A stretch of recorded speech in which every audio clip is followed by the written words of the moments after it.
Assalamualaikum warahmatullahi wabarakatuh. Halo pemirsa Ekstradisi Channel, selamat bertemu kembali dengan kami di acara penjelajahan lokasi misteri atau lokasi yang pernah menyimpan kisah horor pemirsa.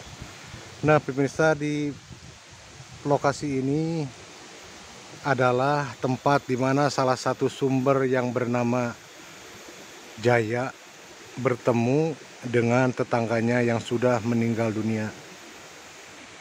Dan sebelum kami meneruskan kisah nyatanya, kami mengucapkan dulu selamat menjalankan ibadah puasa buat kaum muslimin dimanapun berada.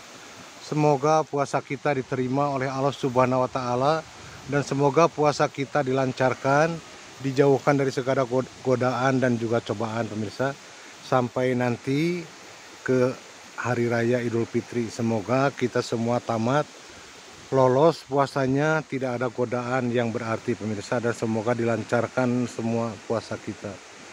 Nah pemirsa, kita teruskan kisah nyatanya. Nah pemirsa, Jaya itu bertemu tetangganya yang sudah meninggal di sini pemirsa nih. Duduk di sini, katanya si arwah dari tetangganya yang sudah meninggal itu duduk di batu ini, dan sementara Jaya lewat sini pemirsa. Nah lewat jalanan ini Jaya itu pulang dari Garut pemirsa, karena memang kebetulan Jaya itu orang tuanya berasal dari Garut, dan kesini itu beliau punya istri orang sini dan pindah ke daerah sini pemirsa. Sebenarnya saat Jaya bertemu dengan almarhumah yang bernama Muslih di sini, Jaya tidak tahu kalau Muslih itu sudah meninggal pemirsa. Jadi Jaya pun di sini berbincang-bincang, merokok. Yang namanya baru bertemu dengan tetangga, jadi pasti berbincang-bincang di sini. Karena Jaya selama di Garut itu hampir 1 bulan pemirsa. Jadi pas datang ke sini atau mau pulang kampung ke sini, Jaya di perjalanan di sini bertemu dengan tetangganya yang bernama Muslih di sini. Jadi berbincang-bincang, dan Jaya pun tidak tahu atau tidak menyadari kalau Muslih itu sudah meninggal dunia pemirsa. Jadi Jaya pun setelah berbincang-bincang, lalu Jaya pun pulang mengajak Muslih. Katanya Muslih mau mencari ikan dulu di kali ini pemirsa nih. Karena memang Muslih itu setiap hari kalau tidak ada kerjaan, kalau tidak ada kerjaan bangunan, pasti Muslih mencari ikan di sekitaran kali pemirsa nih. Seperti di kali ini Muslih sering sekali mencari ikan di kali ini pemirsa. Jadi Muslih itu kesukaannya mencari ikan. Padahal Muslih sendiri punya kolam, namun dia lebih suka mencari ikan di kali-kali seperti ini, seperti mancing atau menyerok ikan dengan alat serokan atau sair pemirsa. Kalau orang Sunda bilangnya sair.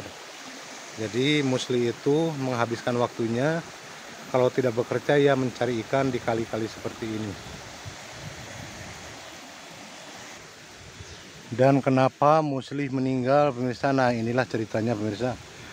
Pada suatu hari katanya Muslih sekitar habis zuhur berangkat membawa serokan ikan, membawa ember dan juga makanan, kata ibunya pemirsa, karena Muslih belum punya istri pemirsa.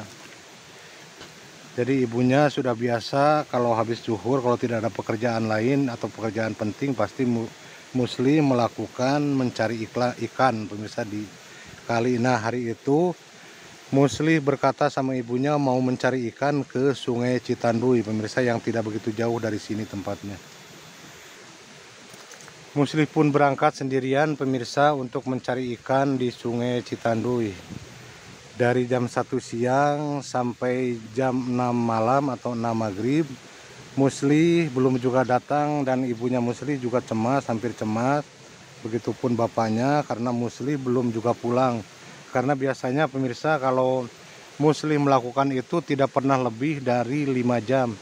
Namun ini dari jam 1 sampai dengan jam 6 maghrib belum juga datang. Jadi ibunya mulai cemas, Muslih kemana. Lalu ibunya mencari-cari di sekitaran kali di sini dan menanyakan kepada teman-teman Musli. Namun teman-temannya memang tidak tahu Musli kemana, dan memang teman-temannya juga jarang bersama-sama Musli untuk mencari ikan karena memang teman-temannya tidak suka mencari ikan ke sungai ataupun ke kali, pemirsa. Waktu terus berjalan dan sampai jam 8 malam Musli belum juga datang. Ibunya cemas, lalu ibunya memberitahukan kepada ketua RT dan ketua RW kalau anaknya dari Sungai Citanduy belum juga datang. Lalu beberapa orang termasuk orang tuanya mendatangi lokasi yaitu Sungai Citanduy di mana Musli mencari ikan.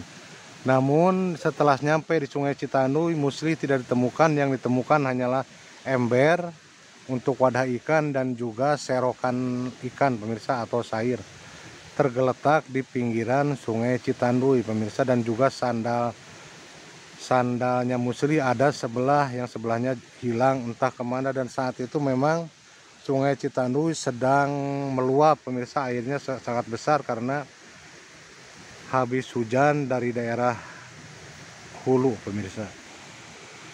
Semuanya beramai-ramai mencari Musli ke pinggiran Sungai Citanduy. Namun sampai jam 9 malam Musli tidak juga ditemukan, pemirsa. Dan disitulah orang tuanya Musli sangat sedih dan sangat shock sekali karena yakin, beberapa orang di sana pun meyakinkan kalau Musli memang pasti terbawa arus Sungai Citanduy. Dan pencarian pun sampai ke daerah lain mengikuti aliran sungai tersebut, namun jasad Musli tidak juga ditemukan, pemirsa. 1 hari 2 hari Musli tetap juga tidak ditemukan. Lalu orang tuanya pun melakukan tahlilan karena sudah yakin Musli pasti sudah terseret Sungai Citanduy atau sudah meninggal dunia, pemirsa. Namun meskipun begitu, namun pencarian tetap dilakukan oleh pihak-pihak tertentu, pihak kepolisian dan juga pihak-pihak lainnya, pemirsa, mencari terus ke setiap aliran sungai. Namun sampai menjelang 10 hari tetap saja Musli tidak ditemukan, pemirsa. Nah, sekarang kita beralih ke Jaya, pemirsa. Jaya adalah tetangganya Musli. Jaya itu adalah orang Garut dan punya istri, tetangganya Musli, pemirsa. Jadi Jaya itu di Garut selama 1 bulan, dan saat pulang ke sini, pulang lagi ke kampung ini, Jaya berjalan lewat sini. Dan di tengah perjalanan, nah di batu ini, pemirsa, mohon maaf lokasinya kami samarkan, namun ini batunya, lokasi tempat kami samarkan karena menjaga privasi dari keluarga yang ditinggalkan, pemirsa. Nah, Jaya itu saat berjalan bertemu dengan Musli di sini, pemirsa. Jaya pun kaget karena tengah malam ada Musli di sini. Saat Jaya bertanya Musli lagi apa di sini, beliau bilang lagi mancing atau negar ikan di kali ini, katanya nih, pemirsa. Jadi Musli itu mengatakan kepada Jaya lagi negar ikan di sungai kecil ini, pemirsa, di kali ini. Setelah cukup lama berbincang-bincang, Jaya pun pulang dan Musli tetap di sini. Lalu setelah Jaya sampai ke rumah dan mengatakan kepada istrinya kalau beliau menceritakan Musli sedang mencari ikan di pinggir kali, sontak istrinya Jaya pun kaget karena Musli sudah meninggal dunia. Lalu istrinya Musli pun bertanya lagi, meyakinkan di mana bertemu dengan Musli, pemirsa. Dan Jaya pun menceritakan bertemu dengan Musli di pinggiran kali. Lalu istrinya Jaya pun menceritakan kalau Musli sudah meninggal dunia, pemirsa. Istrinya Jaya pun menceritakan kalau jasadnya Musli sampai sekarang belum juga ditemukan, pemirsa. Jadi Jaya sempat kaget. Jaya benar-benar shock sekali, pemirsa, dengan kejadian itu.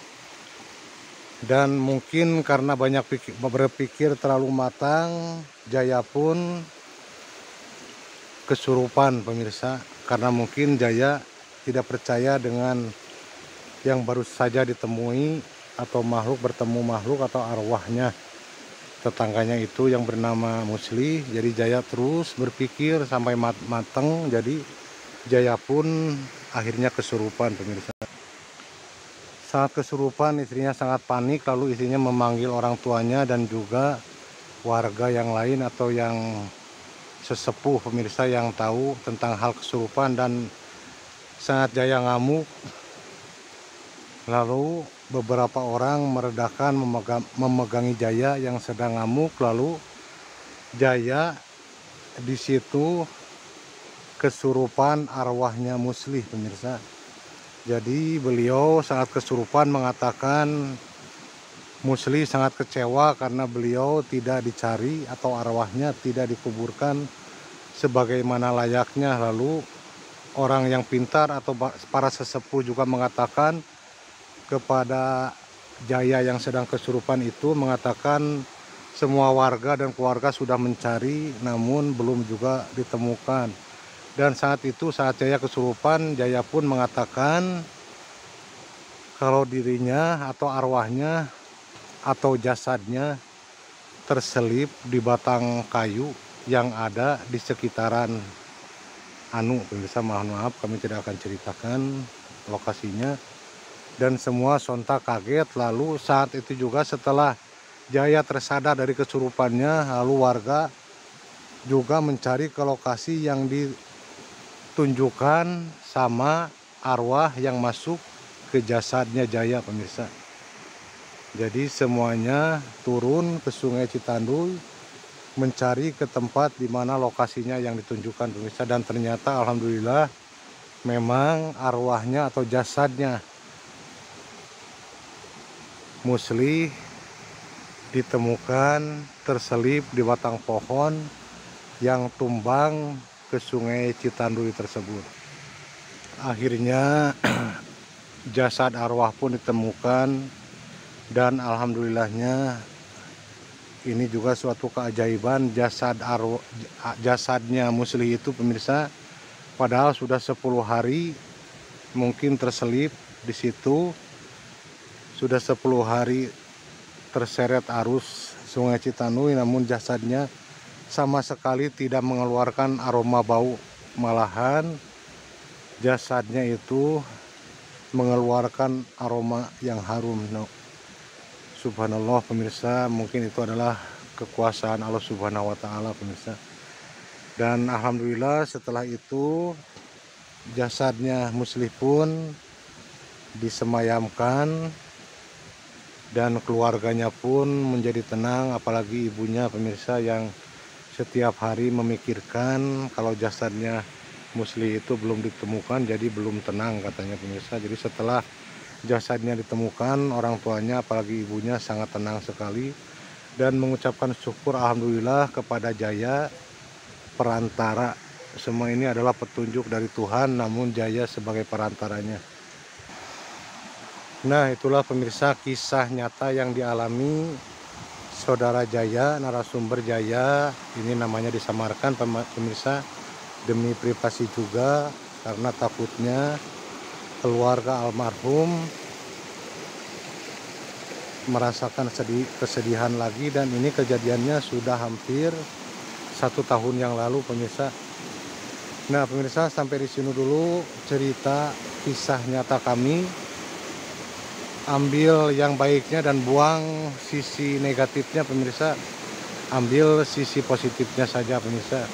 Semoga ini semua jadi pembelajaran bagi kita untuk selalu waspada dalam hal apapun, untuk selalu istiqomah dalam menjalankan sesuatu apapun, termasuk kita semua sekarang sedang menjalankan puasa Ramadan pemirsa. Semoga puasa kita selalu dilancarkan dan diberkati oleh Allah Subhanahu wa Ta'ala. Nah, sampai di sini dulu pemirsa. Wassalamualaikum warahmatullahi wabarakatuh. Tunggu kembali pemirsa kisah nyata berikutnya yang akan kami ceritakan.